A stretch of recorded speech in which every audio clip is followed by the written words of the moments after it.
Olá, tudo bem com você? Hoje gostaria de conversar sobre um assunto que faz parte da vida de qualquer ser humano: distração. O que seria distração? Eu anotei algumas coisas aqui para compartilhar e repartir, conversar com você e fazer você pensar um pouco a respeito desse assunto.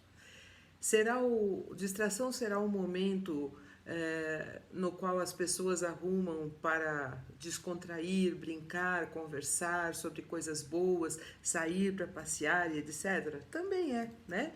Mas não é só isso. Seria o déficit de atenção hoje, né, o TDAH, como o pessoal fala, que é o caso de quando uma pessoa é diagnosticada com uma deficiência causada por uma questão neurológica, esse também é relativo, diz respeito à distração, mas não é o nosso foco, não é aquilo que queremos falar hoje. Seria então distração, desatenção, aquilo que resulta em irreflexão, em inadvertência? É sobre isso que nós vamos conversar rapidamente. E eu fiz algumas anotações aqui. Mas antes eu quero só lembrar, porque eu gosto de procurar, você que me acompanha já sabe, a palavra distração vem do latim distraere, e que significa separar, puxar em diferentes direções. E eu creio que isso, né, essa raiz de onde vem essa palavra define exatamente o que tem acontecido nesses dias atuais em que nós vivemos. E eu vou dizer por quê. Preste atenção. Você sabia que hoje existem mais de 50 milhões de sites para serem pesquisados? Uau! 50 milhões! Sabia também que existem cerca de 2 milhões de livros disponíveis? 75 milhões de blogs, fora podcasts, vlogs, cursos de todo tipo à distância, lives e uma infinidade de outras maneiras de capturar a nossa atenção. Dias onde a facilidade, né, da comunicação, a rapidez, tudo isso tem derramado sobre nós uma avalanche de informações. Mas essa avalanche de informações, somada à nossa triste adaptação às multitarefas, sim, triste adaptação porque a gente, na maioria das vezes, chega ao final de um dia esgotado, porque fez mais coisas do que o dia poderia do que o espaço do dia poderia oferecer. Então, a avalanche de informações, mais a nossa triste adaptação às multitarefas, mais o viciante estado de constante movimento que cada um de nós, ou a grande maioria dos seres humanos tem hoje, o que eles têm feito conosco? Eles têm, de alguma maneira, ainda que inconscientemente, nos levado a perder o senso, nos levado a perder o filtro daquilo que nós vemos e daquilo e que nós ouvimos. Por quê? Porque a gente não tem tempo para parar, não tem tempo suficiente para parar e avaliar essas muitas vozes que nós ouvimos. E aí, por consequência, cada vez nós damos menos tempo para ouvir quem? Ouvir a Deus. Deus precisa ser o fator mais importante, mais preponderante, mais fundamental das nossas vidas, porque é dele que vem a sabedoria, é dele que vem a força, é dele que vem a alegria. Ele precisa ser a fonte de todas as coisas que nós vivenciamos. Isso não significa que eu e você não podemos ter ou não devemos ter conexão com as coisas que estão acontecendo, saber das notícias. Não, a gente precisa se informar. Jesus era uma pessoa informada de tudo que acontecia no seu tempo e na sua época, mas ele sabia discernir, filtrar, reter somente aquilo que era bom, que ia levá-lo a algum objetivo maior do que aquela informação.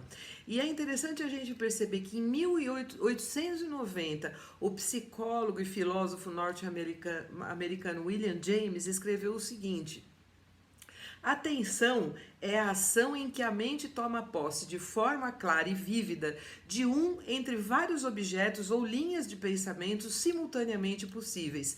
Implica o afastamento de algumas coisas para poder ocupar-se efetivamente de outras.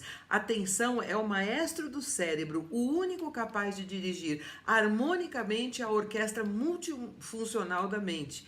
Em suas diversas ramificações estão as chaves não só para as formas mais elevadas de pensamento, mas também para a moralidade e até mesmo para a própria felicidade. E isso já nos leva a perceber que essa montanha de informações que acabamos de falar, mais toda essa correria, todo esse contexto que vivemos, todo esse excesso, ele acaba por tirar, por roubar a nossa atenção para ouvir a Deus, para descansar em Deus, para obedecer a Deus. E qualquer tipo de distração gera consequência. Você já imaginou quando uma pessoa vai atravessar uma rua distraidamente, ela pode ser atropelada? E assim sucessivamente. Aliás, a gente tem tido informações de que tem aumentado o número de pessoas que, por andarem de headphone, distraídas com aquilo que estão ouvindo na rua, ou vendo enquanto caminham, e a gente vê se a gente encontra pessoas que reagem desta maneira. Quantas pessoas às vezes dão uma cabeçada no poste, tropeçam em alguma coisa? É isso que faz a distração. E eu fiquei sabendo que existe um livro que chama Distraído, a erosão da atenção e a iminente era das sombras. Uau! Que forte isso, né? A autora é Meg Jackson e ela traz muitas informações impressionantes e assustadoras. Algumas como as que eu falei há pouco e algumas outras que também não poderia deixar de compartilhar com vocês, porque há uma série de estudos sérios que mostram que os efeitos da distração e atividades multitarefas sobre o cérebro humano trazem como resultado, no mínimo alarmantes, a distração do mundo atual, produzindo efeitos muito nocivos nos centros de estresse e criatividade. E isso significa que o ser humano está ficando cada vez mais estressado e menos criativo. Daí a iminência de uma nova idade escura. Que triste isso. Vamos prestar atenção em toda essa imensidade de informações que recebemos e de que forma ela tem nos afetado, né? Então vamos nos perguntar o que é que tudo isso tem efetivamente nos acrescentado, além da distração e da falta de atenção. Será que nós temos pegado tudo isso que recebemos como informação e temos nos esforçado para ser influência, para gerar transformação exatamente por causa daquilo que estamos percebendo?